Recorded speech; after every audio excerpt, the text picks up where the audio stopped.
السلام عليكم ورحمة الله وبركاته. هلو everybody، مرحب بكم في درس جديد مع قواعد نطق اللغة الإنجليزية. والنهاردة يا جماعة هنتكلم في حرف محير شوية، ناس كتيرة بتتلخبط في الحرف ده، وهو حرف السي. أحيانا ينطق سين وأحيانا ينطق كاف. طيب امتى حرف السي ده انطقه زي السين أو الإس؟ لما بيجي وراه الإي والآي والواي. يبقى امتى السي انطقه حرف السين او انطقه زي الاس؟ لما بيجي وراه 3 حروف فقط، هو حرف الاي والاي والواي، يبقى انطقها في الحالة دي سين. نركز كده مع بعض ونبص على الكلمات اللي قدامنا.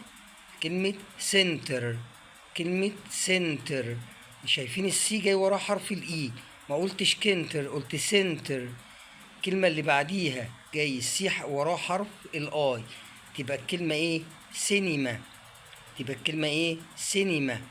اللي بعديها جاي وراه حرف الواي، تبقى سايكل، سايكل. تمام.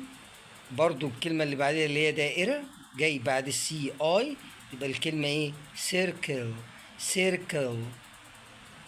الكلمة اللي بعد كده اللي هي في المئة، كلمة سنت. تمام، لان السي هنا جاي وراها حرف الاي.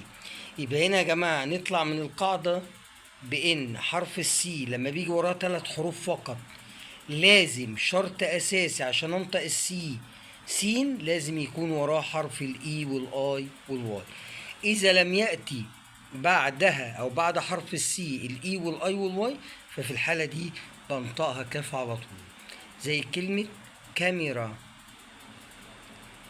كلمة كاميرا اللي هي كاميرا، كاميرا.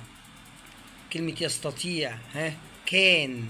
سجادة، كاربت، كاربت. كلمة هادئ، كول. كرانك يعني ساعد او الساعد. لاحظوا ان هنا ما جاش لا اي ولا اي ولا واي في الكلمات كلها، وانت تقدر ان انت تدرب نفسك وان انت تشوف الكلمات وتركز وانت بتقرا الكلمه. لو السي جه وراها حرف الاي او الاي او الواي انطقها سين، غير كده بتنطق كي او حرف الكاف. يا رب تكونوا استفدتوا وعرفتوا قصة حرف السي، امتى بتنطق سين وامتى بتنطق كاف. واشوفكم ان شاء الله الحلقة الجاية في درس جديد وقواعد نطق جديدة في اللغة الإنجليزية. يا ريت يا جماعة لو استفدتوا من الفيديو يا ريت تعملوا سبسكرايب ولايك، تشتركوا في القناة عشان يجيلكم كل جديد في